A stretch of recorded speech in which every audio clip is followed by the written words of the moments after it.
Good morning, Dr. Carmen Bryan, Psychological Health Consultants and Services, and my new program, Redefining Yourself After Life Happens, Recovering from Narcissist Abuse. As I promised, I'm back, and I wanted to take you through some phases to teach you about narcissist abuse. Many times we hear, or I hear, people just call people narcissist. Well, they're a narcissist. She's a narcissist.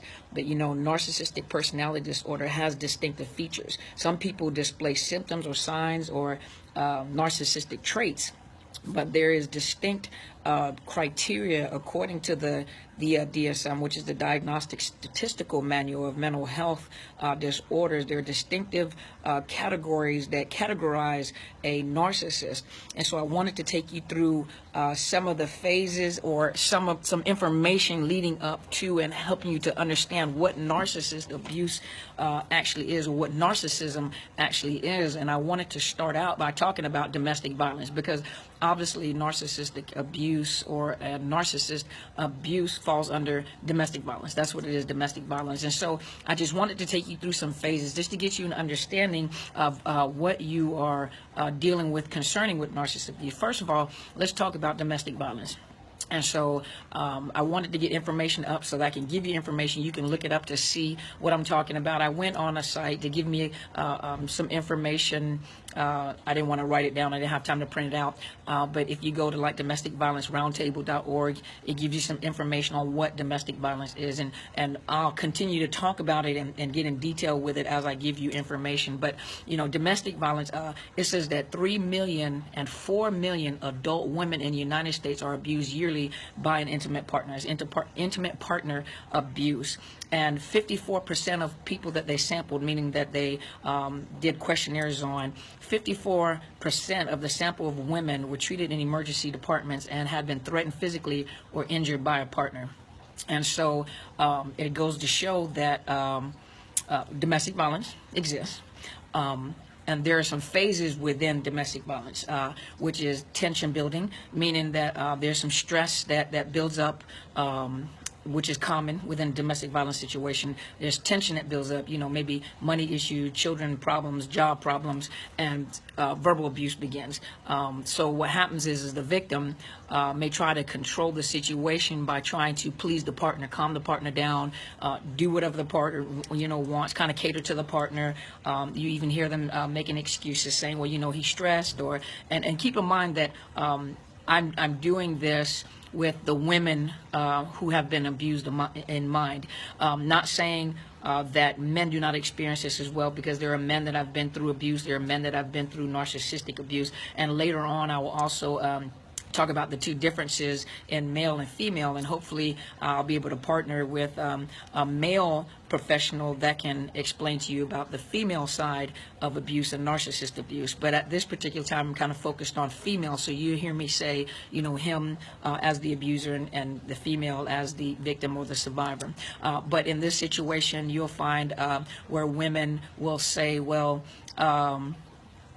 he's stressed, and if I just do this, or if I just cater to him like this and help him, maybe if I need to do better. So a lot of times they don't put the responsibility in the lap of the person that is responsible for their own emotion and how they respond. There's nothing wrong with being angry, but what do you do when you're angry?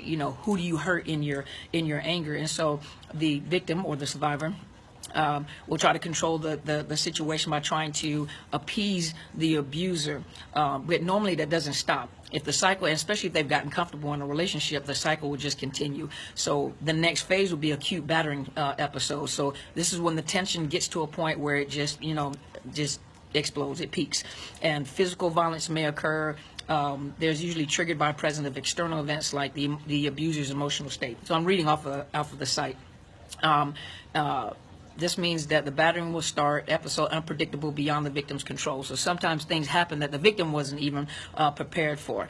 Some experts, and I know this is hard to hear, it was hard for me to hear, but it did make sense.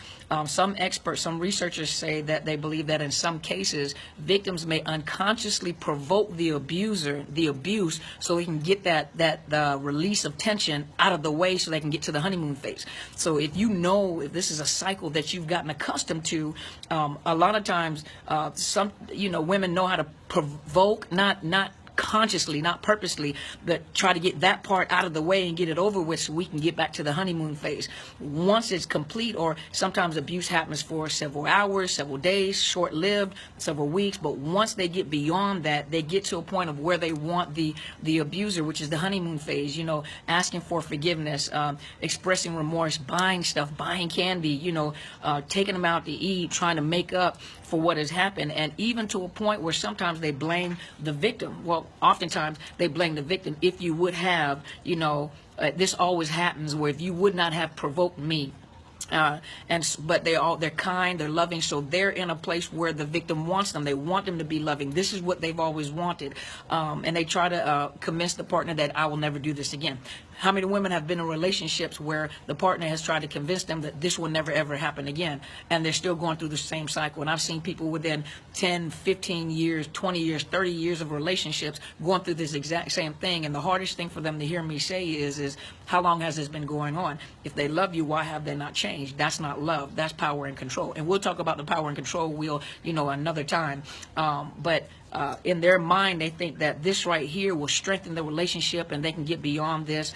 And the partners may convince them to go to counseling. But really, usually what I do is I don't do couples counseling when I find out there's domestic violence. What I usually recommend is that the abuser go and be assessed to see if they have a anger problem, to see, you know, into some type of batterers program to help them. Those that really want to change will change, because they want to change, or they know that there's a problem, or they'll try, but a lot of them don't, you know, a lot of them don't. So the next thing that I was looking at was, okay, what is the definition of domestic violence? What does it look like? Some people don't know, younger people, some people don't know what domestic violence is. Their first perception of, or their first thoughts of domestic violence is always, well, he doesn't beat me, he doesn't put his hands on me, you know. But there are different parts of domestic violence that some people don't know. Now, I'm not diminishing your knowledge about domestic violence. There's some of you that have experience in, those that are advocates in the mental health field. For those people, I'm not testing your intelligence or anything. I'm putting the information out because there are people that are watching, or there are people that do not know what domestic violence really is. So let's talk about some of the things that are considered to be domestic violence. Physical abuse. Physical abuse includes hitting, biting, slapping, battering, shoving, punching, pulling hair, burning, cutting, pinching, etc. Is inflicted on the victim. Physical abuse also includes denying someone medical treatment. Physical abuse, denying them medical treatment, like say that they've been battered, but now they won't let them go to the hospital to get treated because they're afraid that they may get in trouble, which they probably will if they tell, but a lot of times the victim still covers for the person that they love, the abuser. Or forcing drug and alcohol on someone. Another form of physical abuse is like blocking them, not allowing them to get out of the room, putting their hands in their face, or getting into their personal space, not getting out of their personal space, getting really, really close to them in an intimidating way. And the next one is sexual abuse. Even if a couple is married, the person still has a right to say no. Or if they're in the act of a sexual act and the person changes their mind, they still have the right to say no. The sexual abuse can occur when the abuser coerces or attempts to coerce the victim to have sexual contact or sexual behavior without the victim's consent. Often takes form of marital rape, so you can be raped in marriage. Attacking sexual parts, you know, grabbing, touching, squeezing, physical violence that is followed by forcing sex, sexual demeaning the victim, so sexually demeaning a person, or their sense of self-worth or self-esteem, and at the victim's expense. Let's look. I skipped a line. I'm sorry. Violence that is forced by forcing sex, sexually demeaning the victim, or telling them sexual jokes at the victim's expense. So that's sexual abuse. Even telling jokes that makes you uncomfortable, sexual jokes, or making comments about your body, that's sexual abuse. Emotional abuse. Emotional abuse involves invalidating or deflating the victim's sense of self-worth or self-esteem. Emotional abuse often takes the form of constant criticism, name calling, injuring the person's relationship with his or her children. For example, those that are going through a divorce, or those that have children together. When one partner is trying to, or ex-partner is trying to convince the children that something is wrong with the other parent, or talks negatively about the parent. That's why in most divorce cases here in the state of Washington, they recommend parenting classes, so that you know how to conduct yourself, what to do and what not to do, because you're really hurting the kids, because the kids usually love their parents. In most cases, that is not severe abuse on the children, but the kids love the parents. And so they do recommend parenting classes, but that is a form of emotional abuse, or interfering with the victim's abilities, not allowing them, like I said, not allowing them to do something, or even blocking them from a room, or getting out of their personal space. Still part of emotional abuse. Economic abuse takes place when an abuser makes or tries to make the victim financially reliant, meaning that whatever they may convince them not to have a job, they convince them that you need to stay home, really so they can have power over the victim, meaning that every need is fulfilled by me. Even your financial needs, you cannot survive in this world without me. Or even when women go and get a job, that they force them to give them all their money, and then they divvy out the amount of money that they should have. Now, there's a difference between if you're irresponsible with money and you're going into financial debt, or you can't eat, you can't pay your bills. I can understand that, but that's a mutual agreement where they may have to take responsibility. But when a person is forced to give their money up because of the fact that it could make them independent, or they won't allow them to get a job, or they take total control of the bank account to control you, because you can't get out, you can't leave, you can't do anything for yourself, making them totally reliant on them, almost independent on them, so that they're not teaching them how to pay bills, not giving them any information. That's economic abuse. Economic abusers often seek to maintain total control over financial resources, withhold the victim's access to funds, won't allow them to use a checking account, won't tell them how much money is in the account, or prohibit the victim from going to school or work, because it might better them, they may learn something. They also keep them from family, friends, or people that would teach them, because they know what they're doing is wrong. They do. And so they don't want to be let them be exposed to someone that can teach them that is right or wrong, so they try to isolate them. Another form, like psychological abuse, involves the abuser invoking fear through intimidation, jumping in their face, all in their face, and gritting their teeth in their face, or whatever they can do to intimidate, making them jump, threatening to physically hurt him or her. So obviously, psychological abuse, if you do this, this is what I'll do. I'll kill you, I'll kill the kids, or I'll do this. Or even threatening to commit suicide. That's another way of psychological abuse, because what the person, that the victim obviously loves the abuser. So to think that person would commit suicide, if you leave me, I'll kill myself, I have nothing to live for. That's psychological abuse, because it's still a matter of power and control. Let's see, hurt himself, hurt the victim, hurt the children, the victim's family or friends, so threatening to hurt them. If you go to your parents' house, I'll kill everyone in the house, which in some cases have happened. Or pets, hurting a favorite pet, or abusing a pet, or tormenting or torturing a pet, because they know it'll invoke feelings of fear, emotional abuse. Destruction of property, breaking lamps, scratching or keying up the cars, which sounds almost like a female thing to do, but men do it too.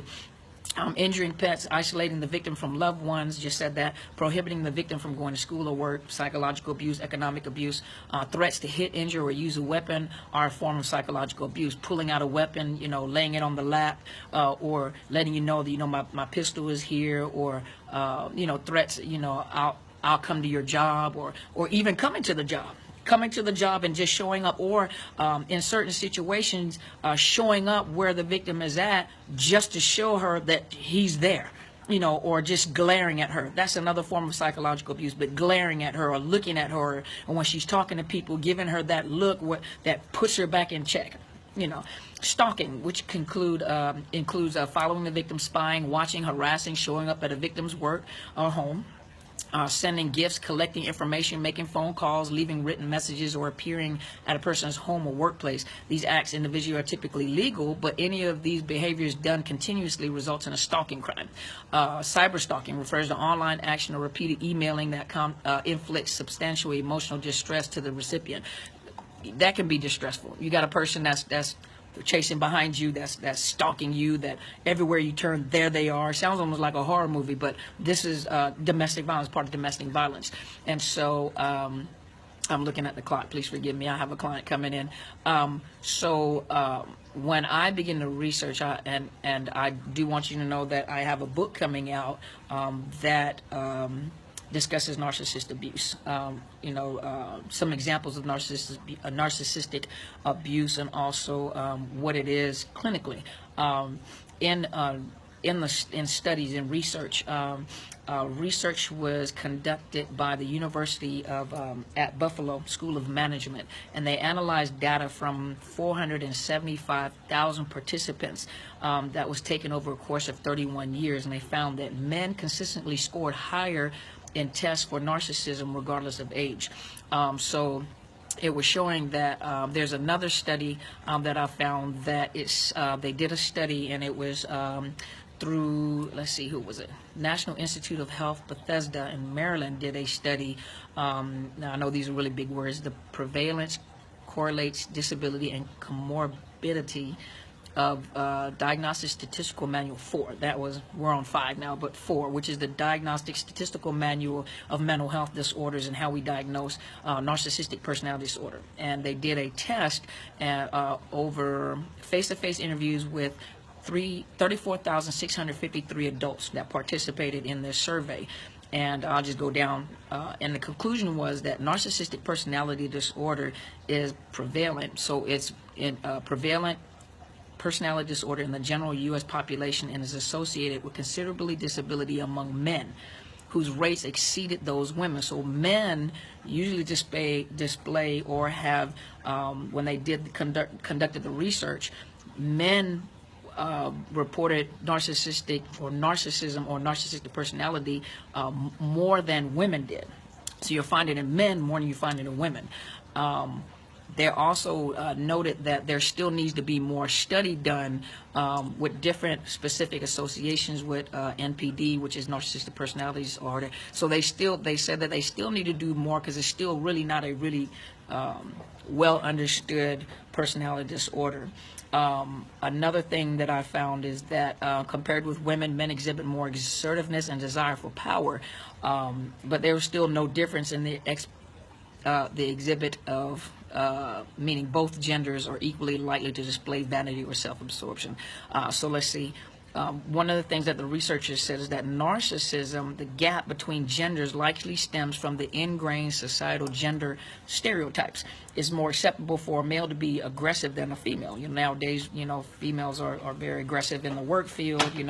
Times have changed, but women are taught that they are not worthy of leadership. So this is society roles. They're not worthy of leadership roles, as men are less likely to believe that they deserve them or are entitled to them. So you'll see men when it comes to leadership and positions of power. Let's see. Individuals tend to observe and learn gender roles from an early age, which may face backlash for deviating from society's expectations. So particularly women often receive harsh criticism for being aggressive or authoritative, which creates pressure for women more so often than men to suppress display of narcissistic behavior. Sometimes women that are in power or are very confident are usually labeled as being over aggressive, or we get our names. We get our names, and sometimes it's confidence, and it's not being over aggressive. So let me just start introducing you to narcissistic personality disorder. I was trying to study and looking up information like what causes narcissistic personality, and there's so much information that has not been researched and found, but there were a few factors that were associated with development of this disease. Call it disease. When we were still working off of the Diagnostic Statistical Manual 4, we're on 5 now. one of the things, they had 5 axes. You know, the first axis was emotional anxiety, you know, things that could be treated in counseling with and managed with medication. The axis 2 are personality disorders, and personality disorders, as we're taught in school, you cannot change a personality disorder. Normally you're dealing with the symptoms of, because it correlates with major depression and anxiety, but personality disorders you can't change. Narcissistic personality disorder is a personality disorder on the axis 2. For now, we don't use the axis anymore, but it was the axis 2 personality disorder. And when I read and I was doing some research, personality disorders cannot be changed, managed, but they cannot be changed. And narcissistic personality disorder, some of the possibilities that may have caused the narcissistic personality disorder is severe emotional abuse in childhood, unpredictable or negligible neglect by caregivers in childhood, excessive pampering or praise in childhood. That's that entitlement. You know, the child or the adult feels entitled. Excessive criticism for poor behavior in childhood. So now they're trying to prove themselves. You know, they get older, try to prove themselves, and they're entitled, and I'm smart, and I'm better than you. And oversensitive temperament at birth. Genetic abnormalities impacting psychobiology, connection between the brain and behavior. So let me give you some signs and symptoms of of narcissistic personality disorder. There are certain, we can say that people have narcissistic traits, but truly a person with narcissistic personality disorders will have common signs and symptoms with the disorders. Usually I think it's 5 symptoms that they have to display that will, and it takes a lot of times when people go into counseling, you can't pick up on the personality disorder because they're very charismatic, they're very charming, they're very nice, they make you feel really good about yourself too, you know, compliment you a lot.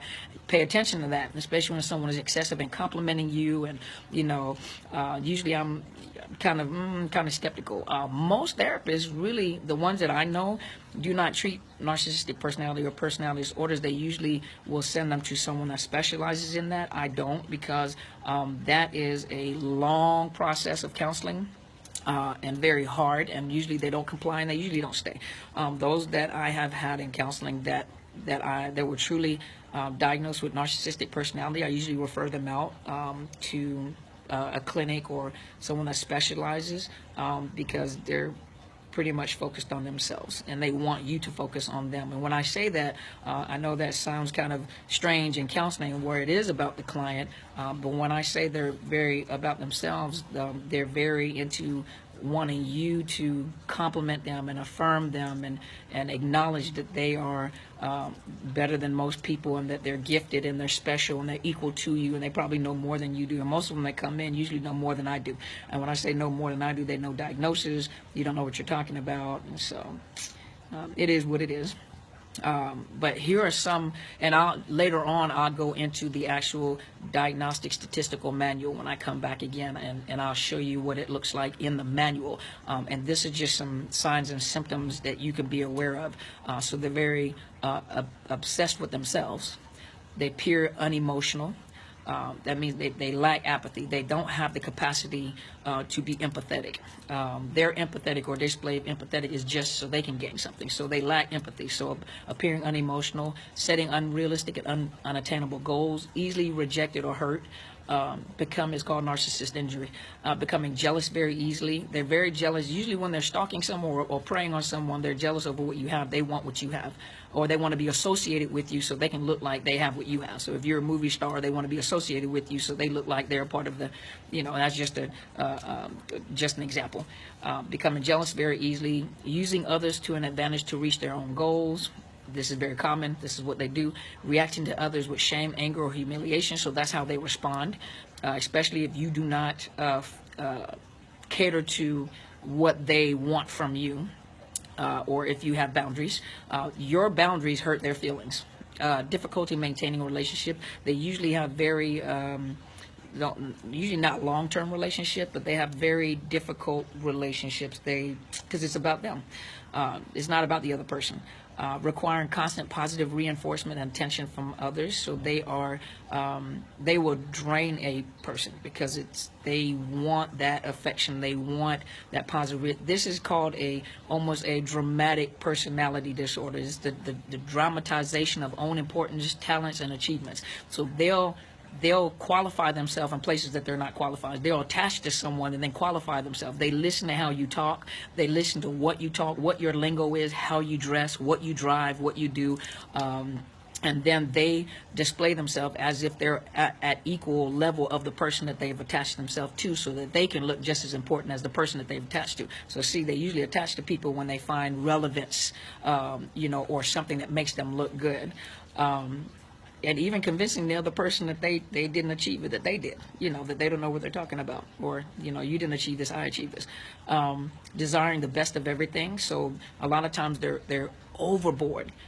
Their budgets usually don't fit their lifestyle. So a lot of times you'll find them with financial problems. Not all of them, but most of the time you'll find them with financial issues because they go overboard. Their budgets do not fit their lifestyle and what they try to display. Their sense of overbuying, overpurchasing is to impress the people around them. And usually they're in debt. Fantasizing about success, power, and attractiveness. So usually they see themselves as being more attractive than the average person. Usually in their mind, they're the most successful person and they're a person of power, or having a fragile self-esteem. They always have a fragile self-esteem. What they display is a facade, but they display something totally different to the people around them. You'll also notice that some of the physical effects that they have, suicidal ideations, they threaten a lot too. Increased risk of abusing drugs and alcohol, aggressive behavior. They're very aggressive, and a lot of them are very violent, especially if you don't conform to what they want. Arrogant behavior or attitude, that is true. Psychological effects, they have very low self-esteem. Most all narcissists have very low self-esteem, but you can't tell. Increased feelings of depression, anxiety, hypersensitivity to insults or criticism, and lack of interpersonal skills. They lack interpersonal skills. Let's see, they have an inability to maintain or initiate relationships. Most of them that I've met and I have dealt with, they can initiate relationship, but they're very superficial. They're based on connecting with someone to make them look good. Decreased in performance or work or school, withdrawal from loved ones, and lack of meaningful relationship due to demeaning attitude toward others. The older they get, I notice the more angry they get, the more it's almost like they're very hateful, especially if they were very attractive at one point. As they start getting older and start looking older, they become very angry, very bitter, and very harsh. So they're very angry, bitter people, but they're people with very low self-esteem. They're very hurt individuals.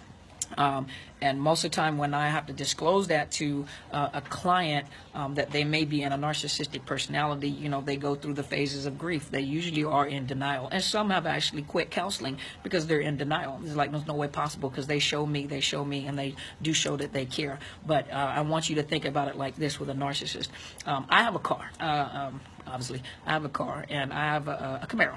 I love my Camaro. I love that car. That is my car right there. But I know there's going to come a time where I'm going to have to trade the car in, or I'm going to have to get another car. It's not going to last forever. It could be a classic. Who knows?